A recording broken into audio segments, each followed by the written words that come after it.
Hi, my name is Maya Acosta, and I am a health and wellness educator. I went vegan in 2016. And how that happened is that basically I was watching a YouTube channel. There was an influencer who was very healthy and athletic.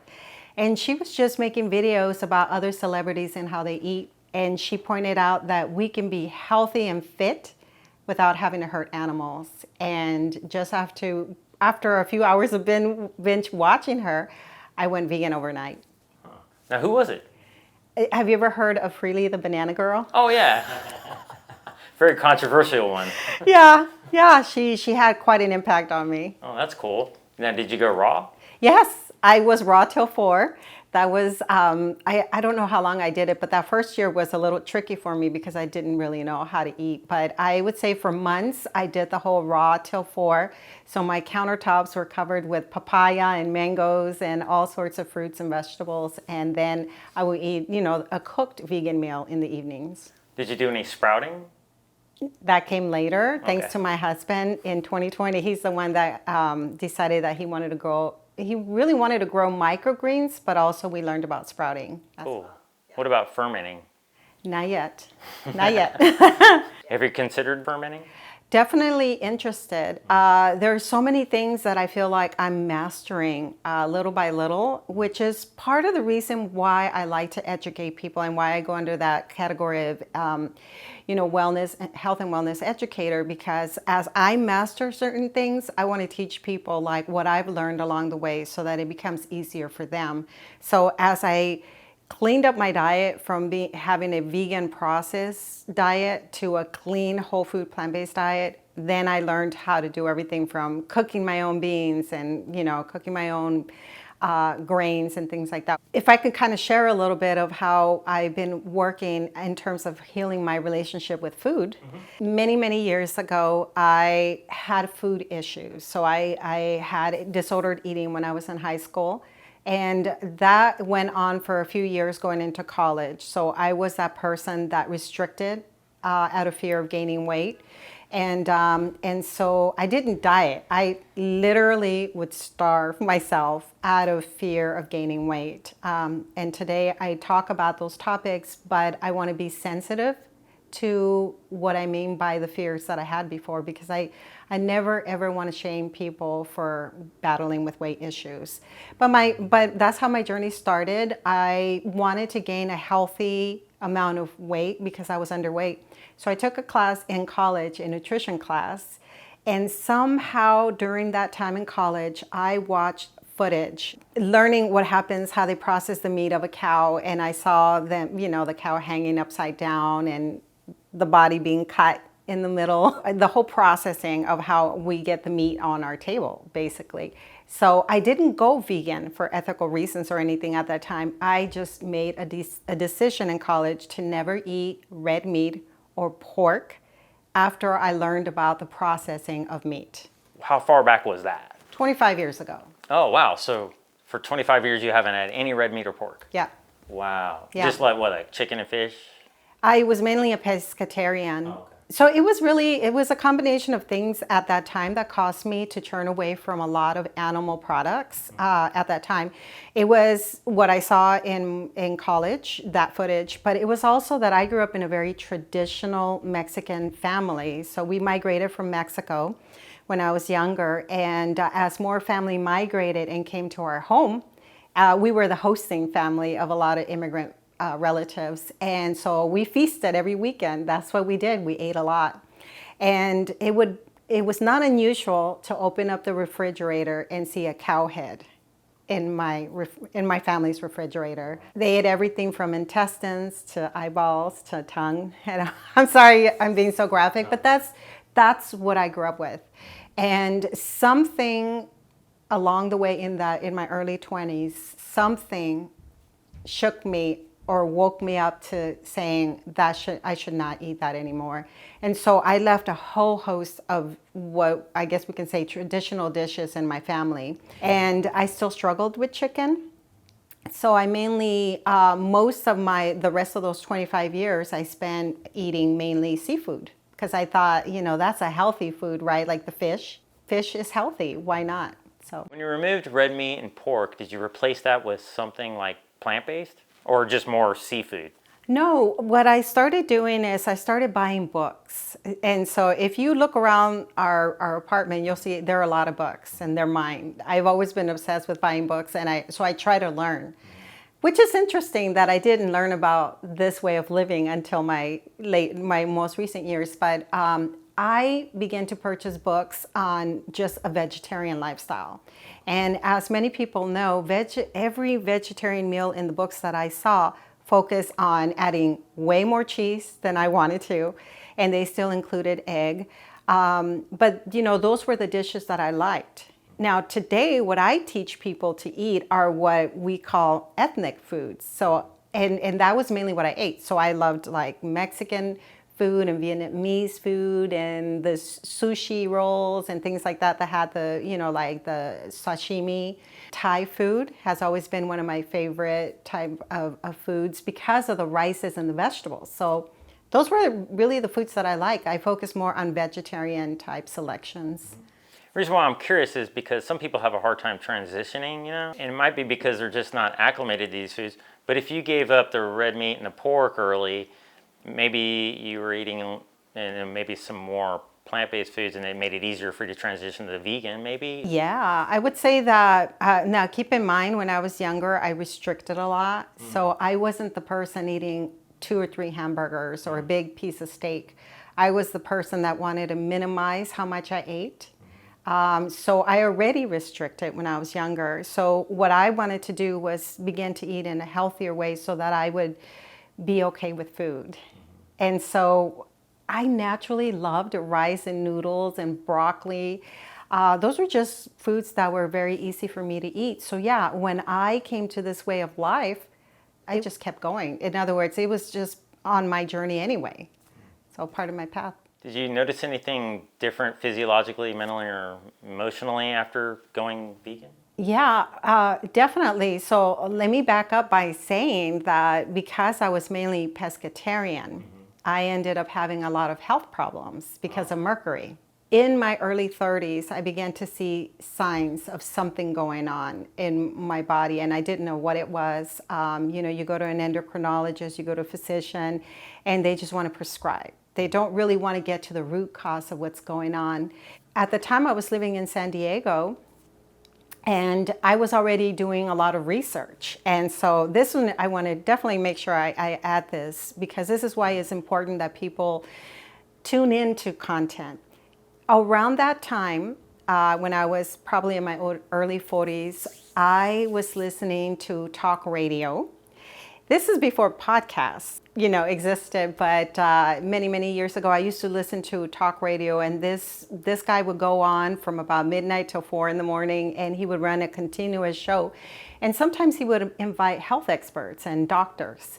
And he had an app at the time where you would pay $5 a month to have access to all the recordings. So you can just listen throughout the day without worrying about staying up. And I just began to listen and listen and listen. And I heard a physician come on the show and talk about hypothyroidism. And that's when I started making the connection. These are the symptoms I have. I must have hypothyroidism. I must have mercury because I must, it's based on what I heard him say. I purchased his book, I read it. Then I went to my biological dentist and I said to her, I want the amalgams in my teeth removed because I heard that they can leak or leach or release mercury into the system. The longer you have them, the worse they can affect your health. And so she asked me if I had ever been tested for mercury. And no, I said no. And she said, okay, we need to do everything. We need to run some tests. And so when my test came back, I had above average. If we had gone in, I don't remember what the measurements are, but if you went from a scale of 1 to 100, 100 being the worst of having mercury, I was at about 120. I had close to mercury poisoning. And so that's when I stopped having fish, any seafood at all. Could that have been from your teeth? It was a combination of organic and inorganic mercury. So based on the conversation that we had, it could have been a combination of the fish, because one thing that people don't understand is when you go to a restaurant, no matter what level restaurant it is, it could be a top 5-star restaurant. No one is checking each fillet for the level of mercury. No one's really checking.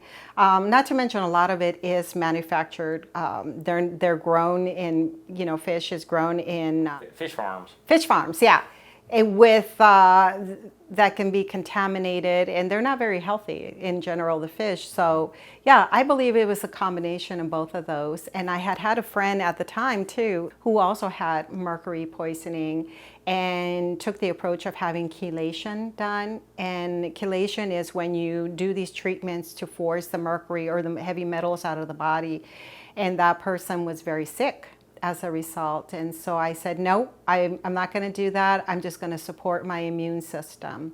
And then soon after, I learned about the plant-based lifestyle. And so that really helped support my body. Have you heard of the documentary Eating Ourselves to Extinction? No, we have to see that one. Yeah, Tony Robbins, you heard of him? Yes, yeah. Did you hear that he had mercury poisoning? I heard that, and I don't know why I haven't watched the documentary, Yeah. but I need to watch it. Well, they feature him in there, and he mentions that. So Yeah. that's pretty interesting. What happened after you went plant-based? I started with the fact that in my mid-30s, I said early, but around my mid-30s, I had all these health problems. Didn't know what they were, didn't find out till I was about 40 years old from my biological dentist that I had developed hypothyroidism and adrenal fatigue from the mercury and all of that. So after I went plant-based, it was amazing because in my 30s, I felt like I was in my 50s. I felt tired. I had to sleep all the time. No energy, just couldn't even go to the gym, couldn't work out. I was like an old lady in my 30s. It's crazy. Then my husband and I went plant-based together, and suddenly my energy starts to come back. And not only that, I had gained weight. Many people who are diagnosed with hypothyroidism battle with weight issues, especially women. And so the weight started coming off slowly. I had more energy. The other thing that I noticed from a perspective of just being a female is two significant things. I battled with acne my entire life.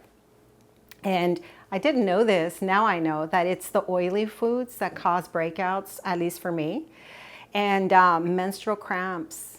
Every month I suffered from menstrual cramps. Yeah, it was horrible. And so the more that I changed and improved my lifestyle, the more that all my health symptoms started to disappear. And now, 2 years ago, I had my blood work done once again because I was still a little bit concerned about mercury. And the doctor said, "You had mercury?" He was like, "There's no evidence that you ever had mercury in your body."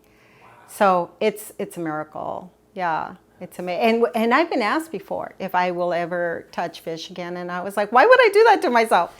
Why would I harm myself that way again? So no. Now, do you think it's important for other people to be vegan? Definitely important. Yes, it's my wish. Especially for the people that I love in my life. I think all of us that are on this path, that's what we want for people, for our family and friends. We would love for them to improve their health. There are many, many health issues in my family, and sometimes I don't want to talk about those things because I don't want to, they're personal. I think that health issues are very, very personal, and I shouldn't be the one to put my family's health problems out there. Diabetes, for example, runs rapid. When I was younger, I was really afraid of gaining weight because I started to see that all my family that migrated to the States, all the women started to gain weight. And so that was a fear of mine. Now you fast forward 25, 30 years, and you see that a lot of these family members have either gallbladder issues. Many women in my family have had to have their gallbladder removed. They've had diabetes, pancreatic issues. Weight is something that my family battles with. And now that I know that having weight issues can contribute to a host of other diseases, it breaks my heart.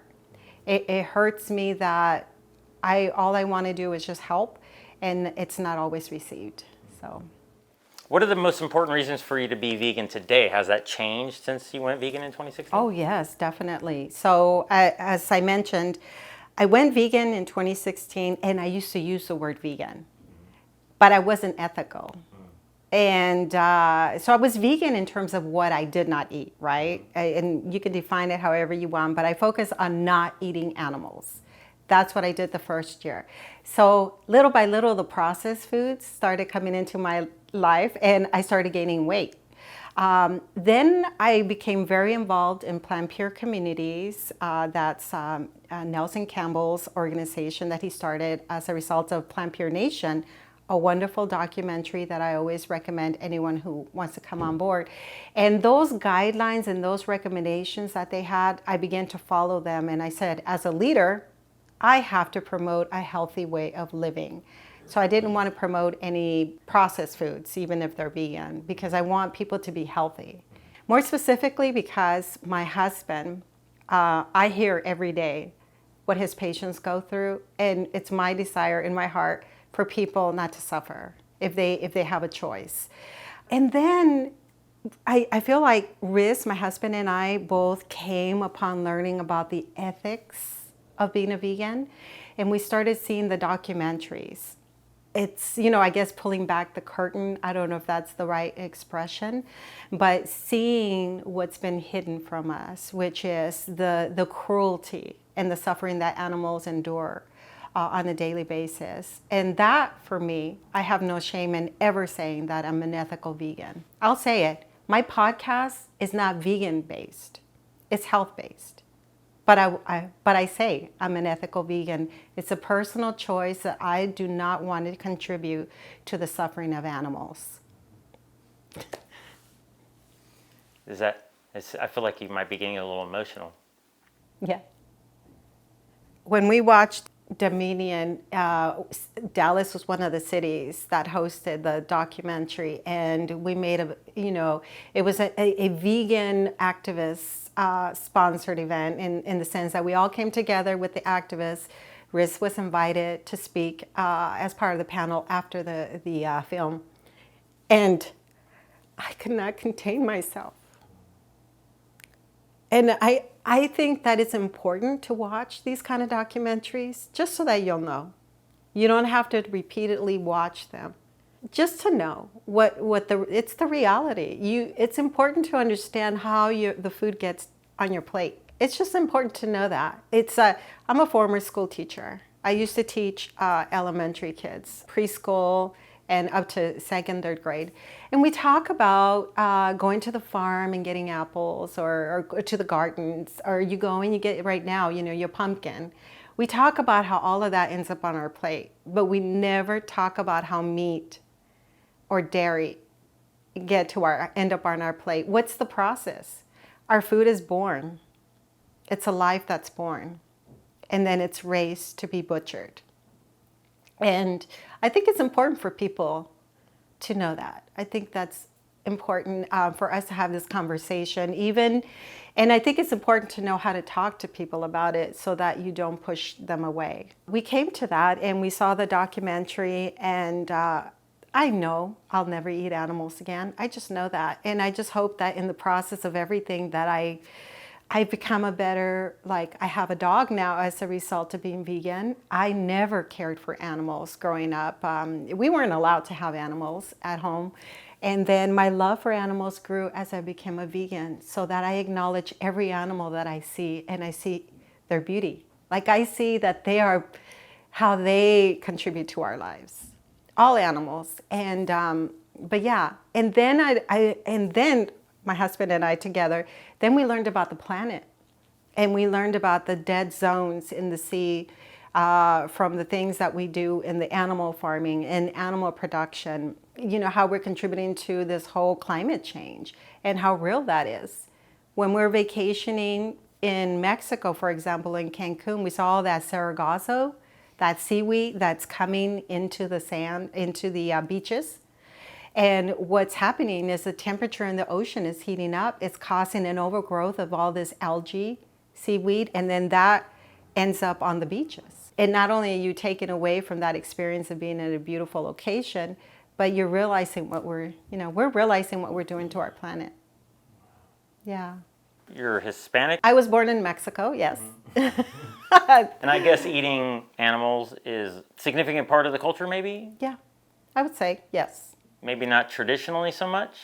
That's a really good point. So I'm how many years? 5 years, 6 years in as plant-based, right?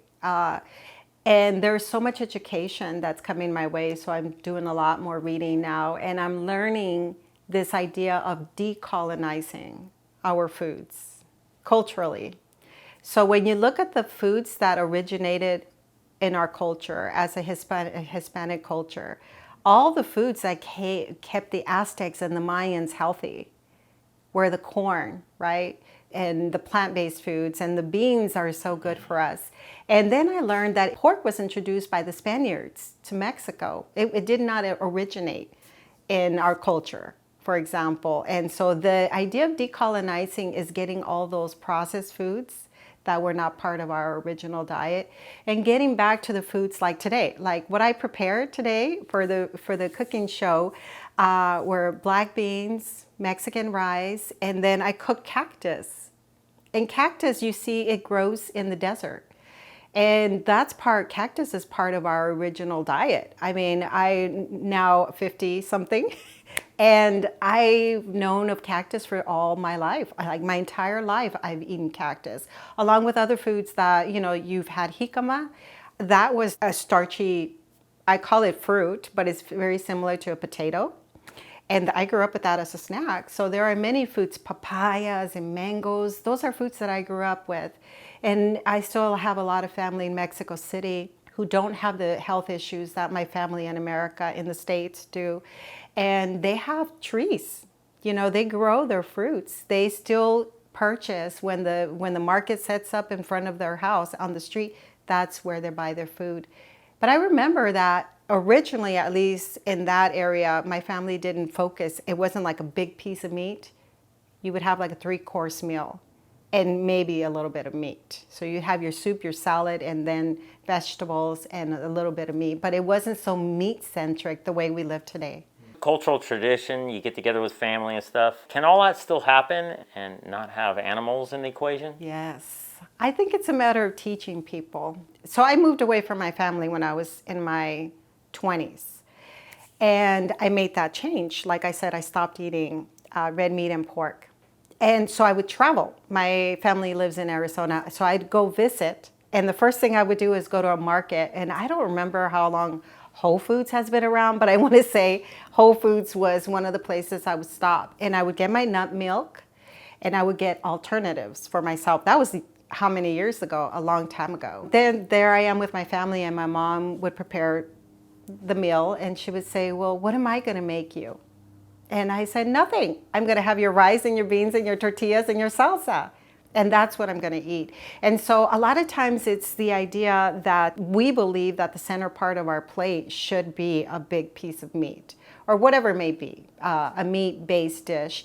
And in reality, we have a lot of wonderful other dishes that can take over, crowd out the meat and the chicken and all of that. Our flavors are very rich. You have the mole, which is like a kind of a chocolatey chili sauce.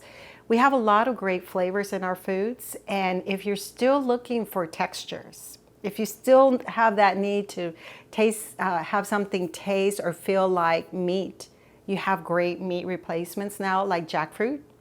And jackfruit is like on my top list for meat replacement. You don't have to use processed meat alternatives because the jackfruit, when it's cooked, it's a beautiful fruit that is cooked. You can buy it in a can, and you can replace that in place of pulled pork. You can use that in terms of like shredded beef, in place of chicken. So many different ways that you can use it. And that's one of the things that I enjoy about teaching people is how to use alternatives. Did the family members, did they give you a hard time about this? And I know when somebody brings somebody food, it's their way of expressing affection maybe sometimes. Are you missing out on some of that? Yes and no. So because I've been away from my family members for so long, I don't feel it every day like many people do. And when we worked in a group support setting, we try to encourage people how to manage that, because if my family lived immediately around me, it would probably be a day-to-day issue. I don't know. For me, it's a little bit different. I've also been very independent of my family for many, many years. And what I mean by that, by being independent, is I have always been the one person to take the alternative approach to everything that I do. I think they're used to it. As a matter of fact, I have a couple of adult nieces who, a couple of years ago, they call me tia. Tia is auntie in Spanish.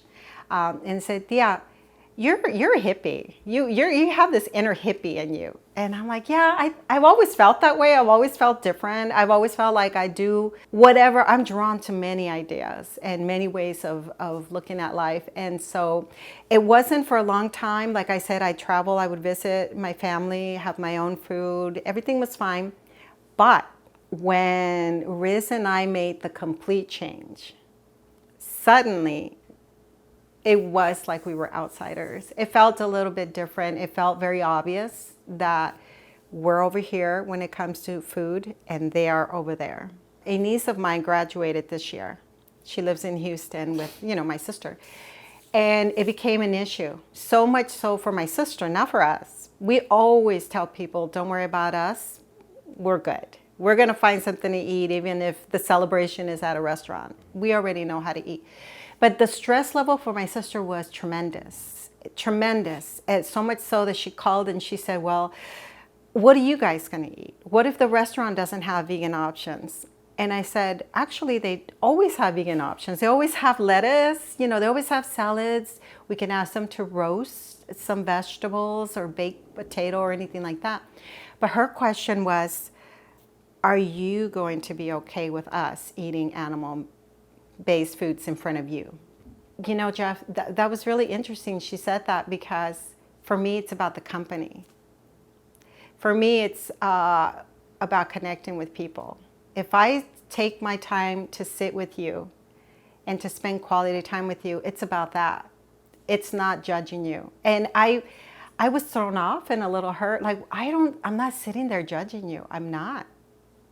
So I think it's sometimes that maybe there's an internal conflict happening within that person, that maybe that person kind of knows that maybe eating meat is not the best choice.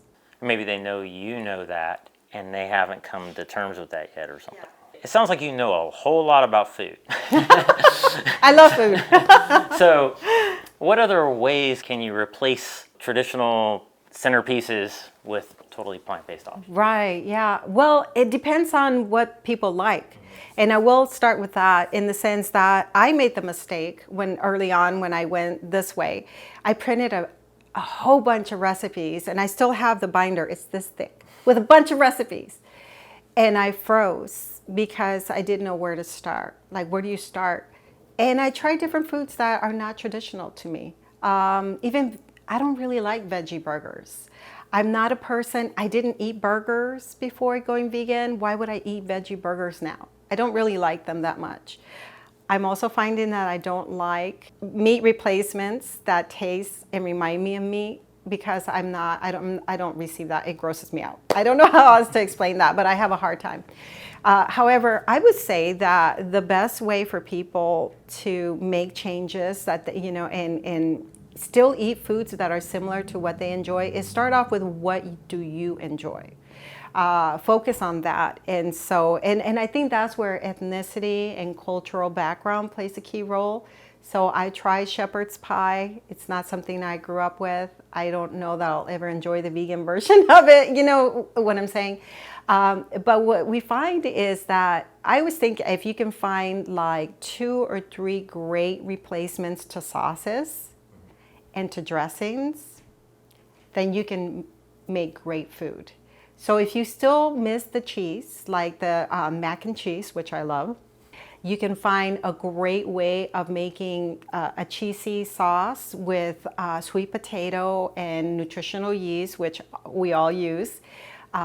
onion and garlic and great ingredients like that, and you can make a wonderful mix of a wonderful cheese that you can use for other things, not just not just macaroni and cheese, but you can use as a sort of like a nacho dip or to spread on other foods. And the other sauce that I really like, because I tried many different things, but Riz and I now, we have our staples, and so I stick with those. But I always loved Alfredo sauce, linguine, or fettuccine Alfredo, and now I do it with cashews. So 1 cup of cashews soaked in water, and then 1 cup of regular water, throw it in the blender with a couple of spices, and you have a Alfredo sauce. And so we still have those flavors. Add a little bit of mushrooms and broccoli to that whole dish, and it's delicious. And yeah, I just say, what do you like? We still love pizza. But now our base, our foundation is a cauliflower pizza. We still use pizza sauce. You can make it even healthier at home so it doesn't have a lot of additives. And we still use mushrooms and jalapeno slices and little peppers and olives. And so we still enjoy the foods.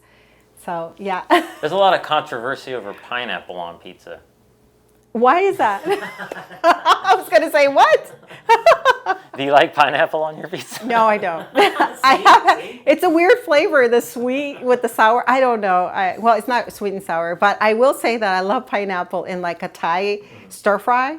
Oh my goodness, that's really good. You mentioned jackfruit, and have you ever used like banana blossoms or? No. All right, were there any other things, like, what's that one kind of mushroom that people deep fry? Yes, it's the oyster mushroom. Oyster mushroom. Do you use that for anything? Oh, yes, that's wonderful. And also enoki. Enoki are like the little ones that look like spaghetti. Oh my goodness, that also you can add to your soups. But the oyster mushroom is wonderful. Some people, when they do fry it, it takes the place of like fried chicken. Now, is there a way to eat oyster mushrooms without frying them, though? You can saute without using oil. And the same thing with onion. You just add a little bit of water, have your pan be warm enough, and then they release their own liquids so that you can just continue to brown them, or you can even put them in the oven. And that's another way to cook mushrooms so that you're not burning them, but you're not using oil as well. I always say too, as people are transitioning, because there are different paths that people take or different ways that people are transitioning, if you are going to use oil, I would just barely cover the mushrooms with oil, just lightly, almost even put it on your hand and then do that, coat the mushroom and then put it in the oven, as opposed to deep frying things. I mean, because that's just horrible for our health. I like using hearts of palm for ceviche, which it was the main thing I was known for back in the day when I made ceviche. I used to make it with fish. Traditionally, it's like a white fish that you kind of just dice and then you cover pretty much with lime or lemon juice, and that cooks it, right? Like the fish, the acid from the lemon cooks the fish, and then you put like other ingredients, almost like pico de gallo. Like the pico de gallo consists of tomatoes, onion, cilantro, and lemon. And you throw those with the hearts of palm instead of fish. Dice them up if you want to, or however, the hearts of palm. And you would never know the difference. You would never know you're not having fish. And that's about it. Sometimes you can use lentils in place of like ground beef, depending on how you cook it, so that you can make tacos that way. Lentil loaf. Oh, there you go. You can do a lentil loaf. Yes. We love potatoes, and Riz actually loves to have a big potato with lentils over that, along with a couple of other, like a little bit of green and all that. And that's a hearty meal. Some people use walnuts and stuff like they as a do. meat replacement. Yes. Somehow. Have you ever done that? No, it's on my list. Okay. It's on my list to do that. But we eat a lot of beans as a result now. So you can still make burritos with your beans, and you can be very creative. I don't eat a lot of tofu. I think I did initially. Not so much now. I've been experimenting with pea protein. That dehydrated pea protein they look like crumbles, like vegan crumbles, and you can use them in other alternative, as an alternative for beef, ground beef. I don't do a lot of things that replace beef because they're not the foods that I enjoyed eating growing up, like I said, because I stopped eating red meat many years ago, so I'm not looking for a meat replacement. I basically enjoy all of the alternatives that we have now as plant-based people. Yeah, the hearty food. So I do want to say that one of the first books that I read that helped me to make sure that I'm eating the foods that are satisfying is The Starch Solution by Dr. John McDougall. He talks about having like 70% of your plate be starchy foods. When we're talking about potatoes and we're talking about like root vegetables are rich in starches, those are the foods that will keep you from feeling hungry. Because when you look at the nutrient, the caloric density in a lot of the plant-based foods, they're very low in calories, especially the lettuces and all of that. So you can eat a lot more, but many people do not eat enough and they're hungry as a result. So we add lentils, we add potatoes. Those are the foods that are gonna keep us from feeling hungry. You know, we'll feel satisfied with that. And then of course we'll have greens and vegetables and all of that as well. How can this be simplified and easy for somebody who's got a hectic lifestyle? That's an excellent topic. And if you can teach people these strategies, people can stick with this way of eating. So it's very important to address that. So my first year when I went vegan, but you know, not eating animal products, I did not have a plan. I just was all over the place, ate a lot of processed foods that were vegan, and ended up gaining weight. So what I've learned now is a couple of things that are important to know. Meal planning. First, you know, find what foods you like. And there's a whole strategy to this. So I'm going to try to simplify it. But I always say to people, find the foods that you like, you know, and just routinely cook those. We only, as you know, PCRM talks a lot about this, that we're creatures of habit, and we really only eat about 9 or 10 different types of foods. And then we want to eat them again because we just know what we like. So there's no need to go out there and learn 50 new recipes. Let me get clarification on that. Is it 9 or 10 different meals? Meals. Comprised of multiple things? Meals. Because like, because I've heard like it's good to get maybe 50 different things in a week for your healthy microbiome. Yes. Yeah. But you're talking about what people tend to do. Yeah, tend to do before we start adding all the good stuff. Yeah. So that's a good addition to it, because it is true that as creatures of habit, we only eat about 8 to 9 different types of meals every time, because because of our busy schedule, because we rely on fast food, we're eating out all the time. That's what people typically do, is eat out. So I said that the first year was really difficult for me until I started learning how to prepare foods. And so now I work from home, and you would think that it's easy because I work from home.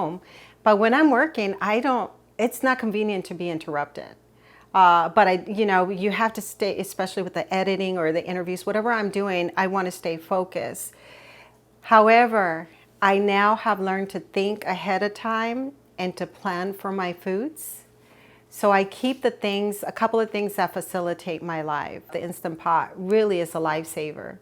I have the beans that I enjoy the most. I know how long they need to be cooked. I throw them in there. I walk away. Now the beans are ready. I like sweet potato. I like roasting sweet potato. Those are my go-tos, kind of things that I like. I keep greens around, and so I make smoothies. So in terms of like the greens, because we understand how important the greens are, I basically follow the Daily Dozen. You know, Dr. Greger's Daily Dozen recommendations. The first 10 categories are food, and then he adds water and exercise. But so we know, my husband and I understand that the power of eating green leafy vegetables, and we have our favorites. We like spinach, arugula, and kale. And I also like bok choy. So we add what we can get, but I try not to make it too complicated. I'm not gonna have 5 different types of green leafy vegetables in the fridge. I'm gonna have 2 or 3 for the week. And then what I do is I do smoothies now. Sometimes I make my smoothies at night to have the next day, or sometimes I do it in the morning and then I have those during the day. But I'm not drinking smoothies all the time. I just make sure to have like at least 16 ounces of smoothie every day. And that's how I facilitate that. How do you keep that simple though? Is that simple? It is simple to me. I think if you overthink it, if you try to stick with, okay, the problem with recipes, and this is going to be awful that I'm saying this. The problem with recipes is that when you don't have the 1 or 2 ingredients, you won't make that recipe. You have to learn how to individually cook foods and bring them together. And I learned this from taking the Ruby Culinary course. So the Ruby Culinary course has a plant-based nutrition section, and they teach you how to properly roast vegetables. They teach you how to steam vegetables. And if you can just get those cooking processes right, it becomes less complicated. And I think that's part of the reason why people maybe don't like spinach, because many of us grew up with the canned spinach. Remember the cooked canned spinach that was so awful? Or just corn that was not flavorful. So I think if you can learn how to properly cook the foods and then simplify the process, then you just make a Buddha bowl. The Buddha bowl is the easiest way to eat. They're my favorite. I even have wooden bowls, you might have seen. I love wooden bowls. And what I do is I add a grain. So I have in my pantry the grains that I like. Quinoa is in that category, even though we know that quinoa is a seed, but quinoa is in there. I like brown rice, I have black rice. So I have the foundation would be my Buddha bowl.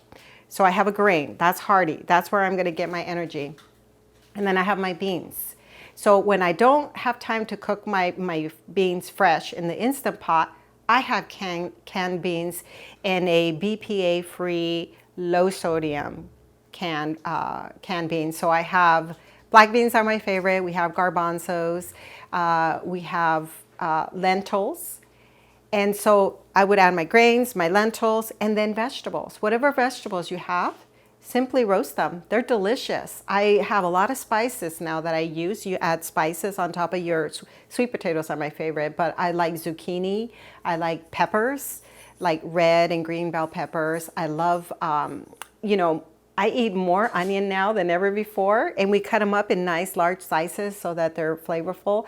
And then some greens. You can I like to saute my greens with garlic. So you can have that there or have it raw.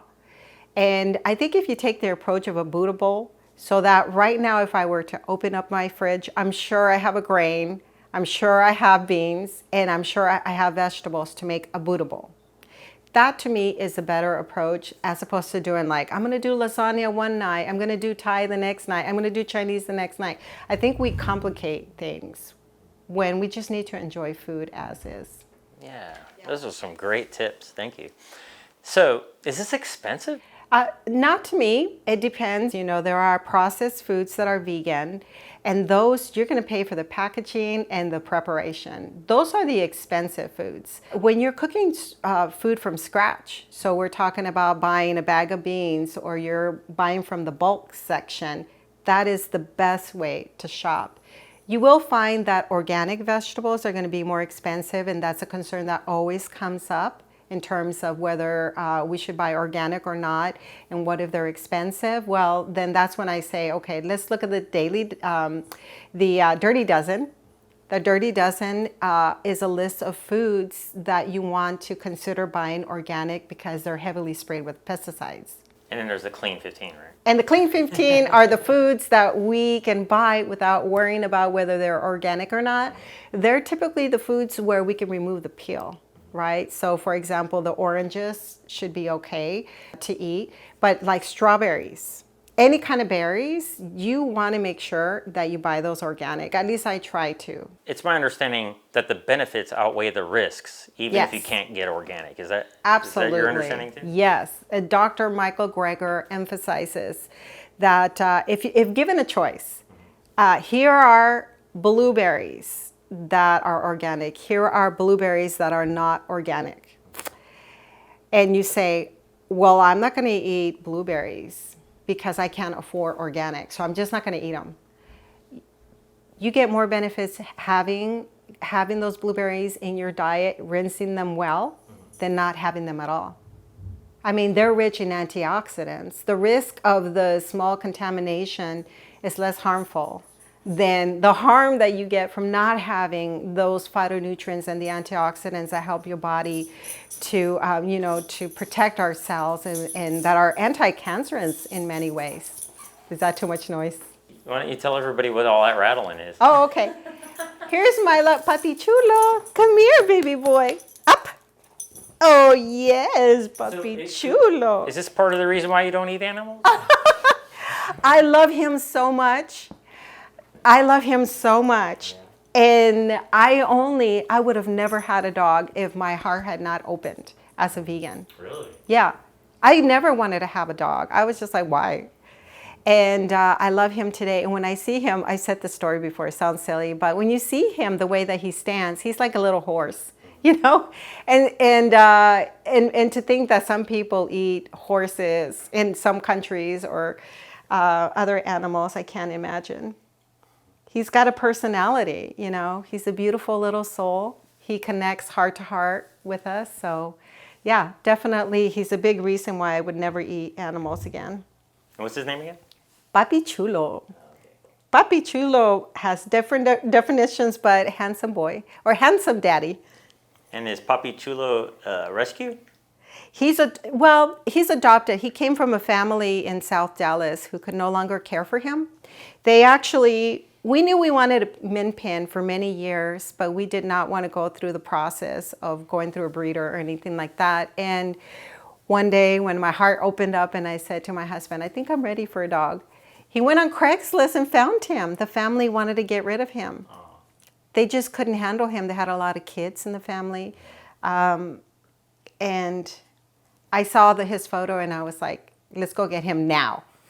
We didn't even prepare. Like, I think there's a process where you introduce yourself to the dog and visit a couple times. We were like, we're taking him home now. And he was a backyard dog. I feel like that, the family just didn't care for him that much.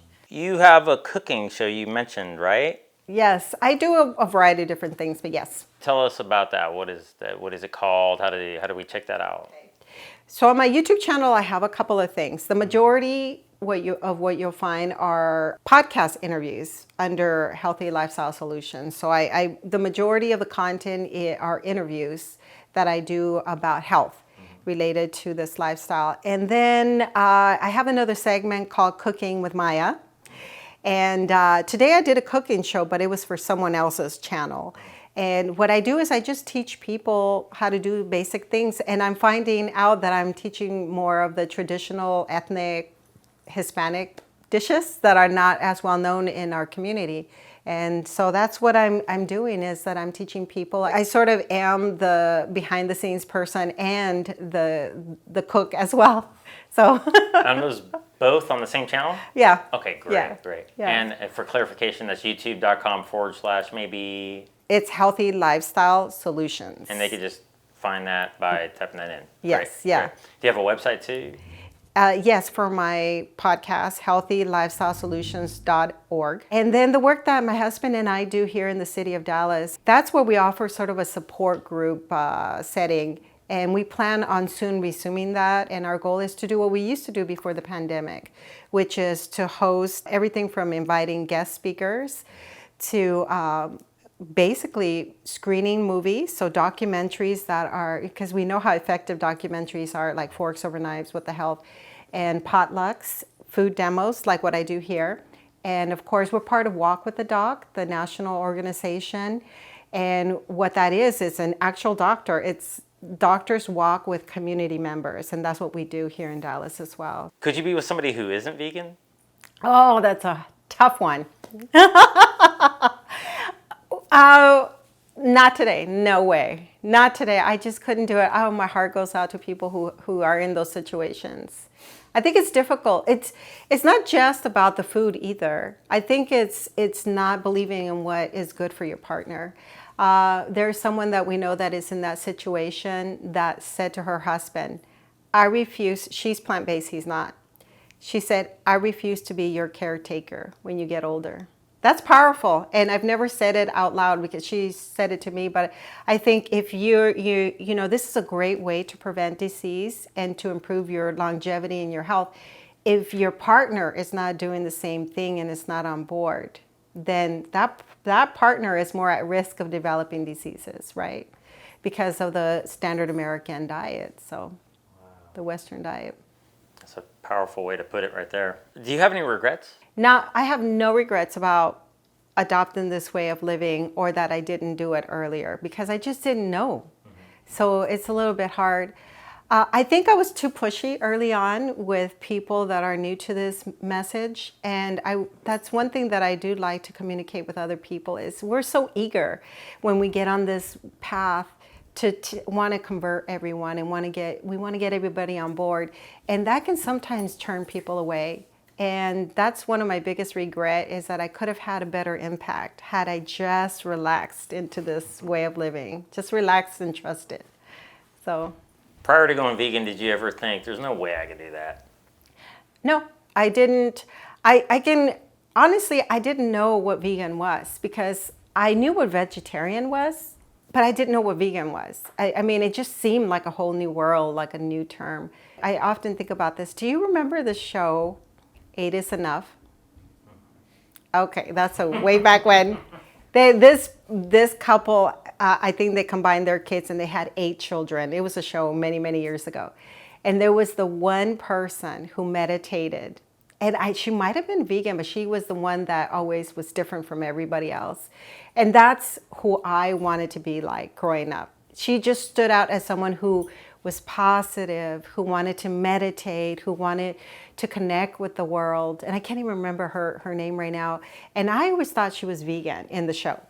But that's sort of like, I just wanted that peace inside. And I will tell you, since we're on the line, along the lines of that I've suffered with anxiety and stress most of my life. And eating this way has reduced my stress. I feel calmer.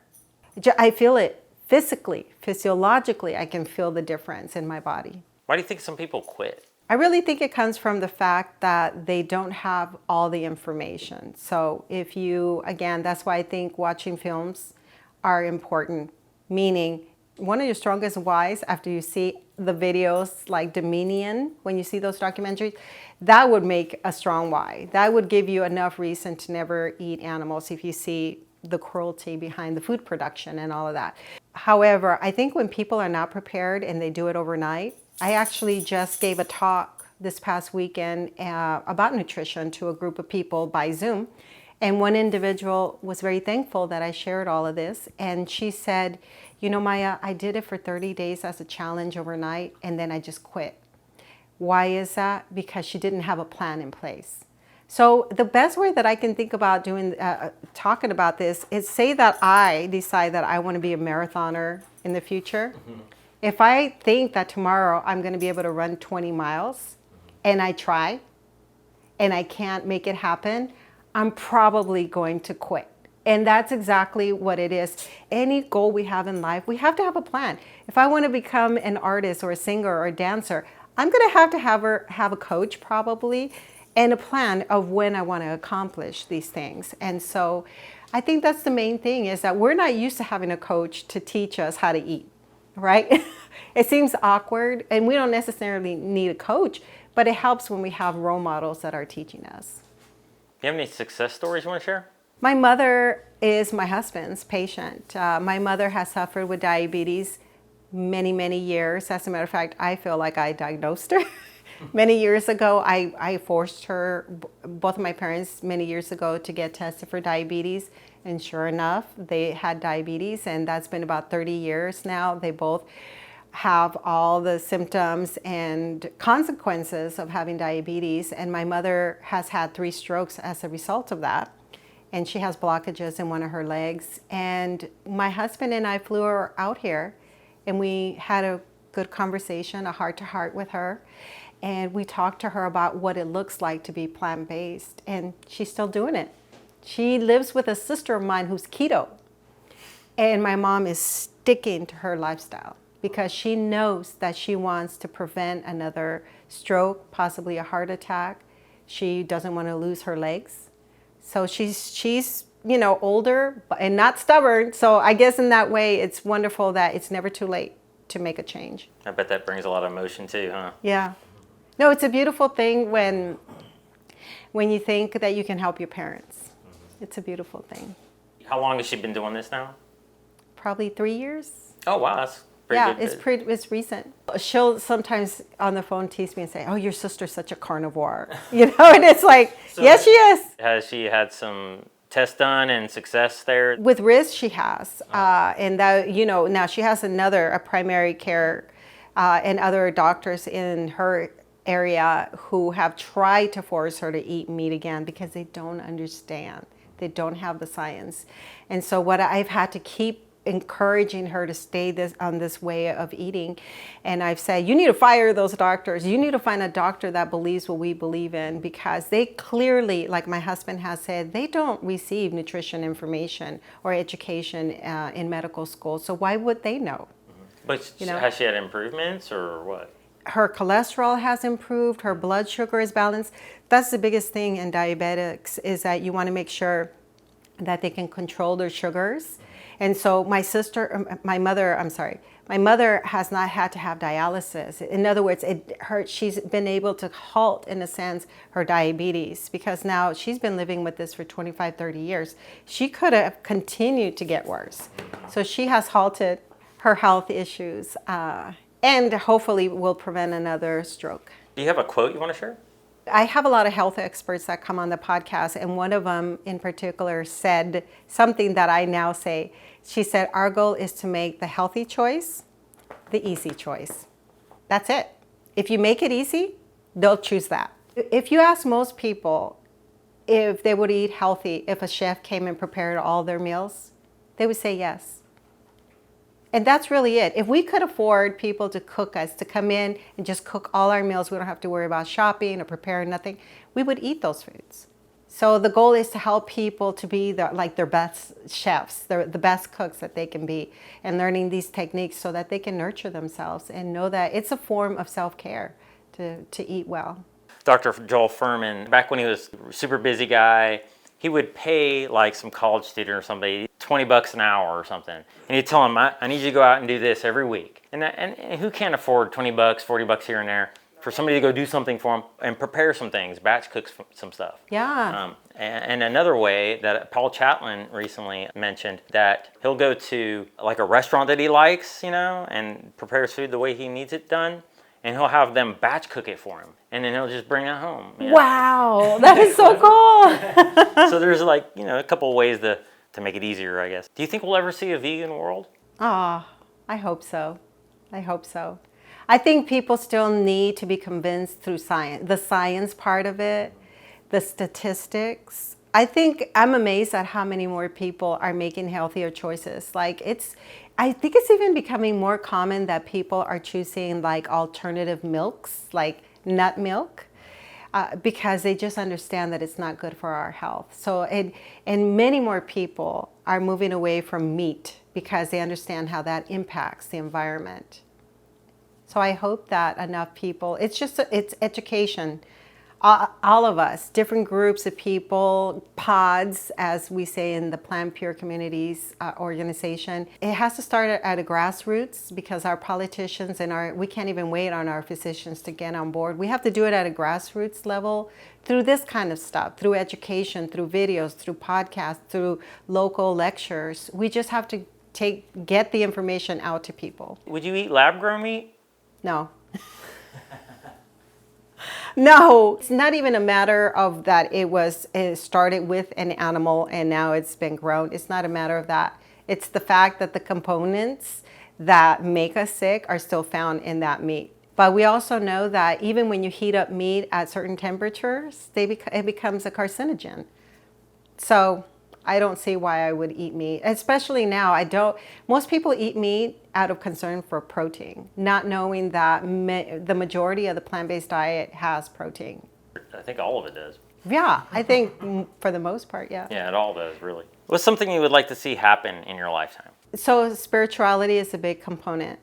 That's sort of like what I dabbed into before I learned about this way of eating. So for me, it's more about finding peace and respect, and all the division that's happening.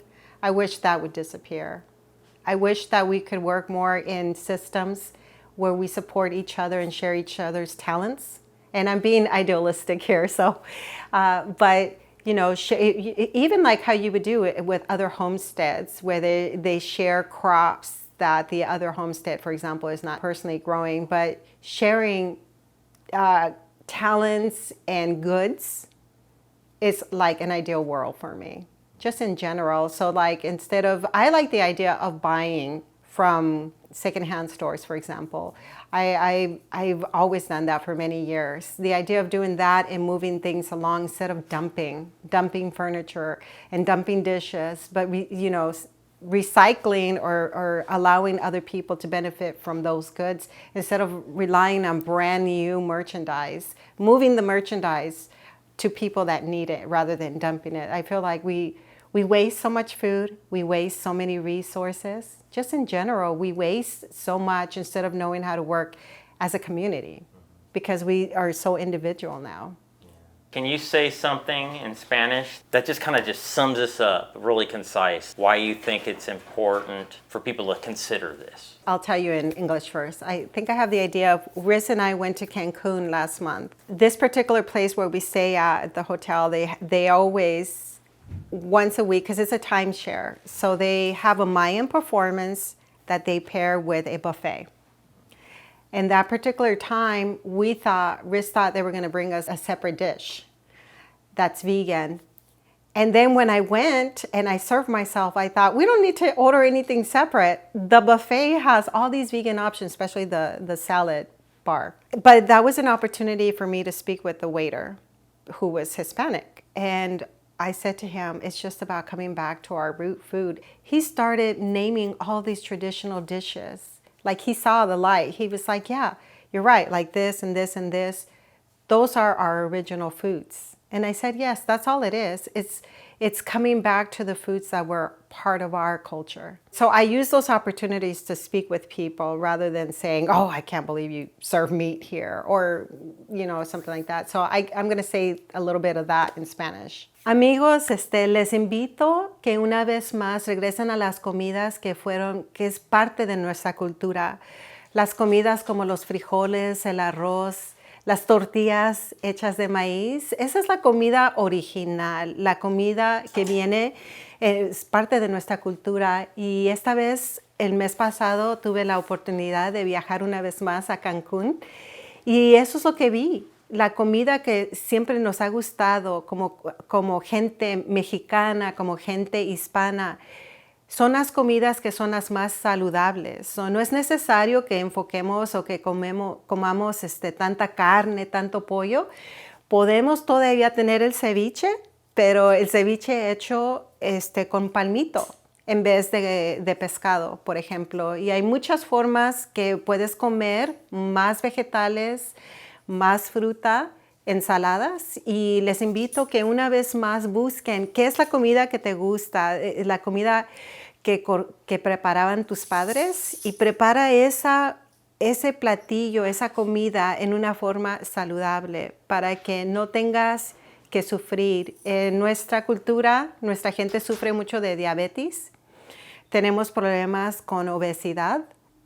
Muchas veces vemos que nuestra familia, nuestros padres, nuestros abuelos padecen de algo, de un problema físico, y no es necesario, no tenemos que sufrir. So, les invito que ustedes a su edad, especialmente sus hijos, aprendan a comer, a consumir más comidas saludables que vienen de nuestras plantas, de la comida que nos gusta. Y sí, muchas gracias. Is there anything that we didn't cover that you would like to share, or would you just like to wrap it up with some last minute encouraging words? We talked about lifestyle medicine, ACLM, and I'm part of the Women's Health Interest Group. And for me, it's very important to support women in health. Because women are the ones that go out there, they learn the information, they do the research, and then they bring it home. So if we can empower women and support women to take care of themselves, because we put ourselves last. We always put our children and our husbands first, and even our dogs and our house. Everything is more important than ourselves. So when we can educate our women and empower our women to first take care of themselves, and that means eat the right foods so that you have the energy, And then do other things that we teach in lifestyle medicine. Take care of yourself, exercise, manage your stress, connect with people, because matters of the heart are really important. If we can empower women to take care of themselves through lifestyle medicine and plant-based nutrition, then they can bring this home to their husbands and to their children and to their future generations. And that's how we create change. When I talk about grassroots, like it starts with all of us, but women play a key role. Women have such a large percentage when it comes to what they purchase, what comes into the home, buying power. So we're the main people spending the money to bring things into the home. And so that's really what I wanted to emphasize is I'm part of the Women's Health Interest Group for American College of Lifestyle Medicine. And one of the ways that I help to empower women is by bringing health experts who are trained in lifestyle medicine and plant-based nutrition. And then they come on the podcast and we talk about that. We talk about mental health, which is very important. We talk about heart disease. We talk about breast cancer awareness. We talk about all things that affect women. And in general, everybody. The goal is to help educate everyone. So that's how I feel that I complement my husband's work, is I do it through the podcast. So as a lay person, because I'm not trained in medicine or even nutrition, but I'm a heavy reader and I know where the resources are. And so I use that information to educate others.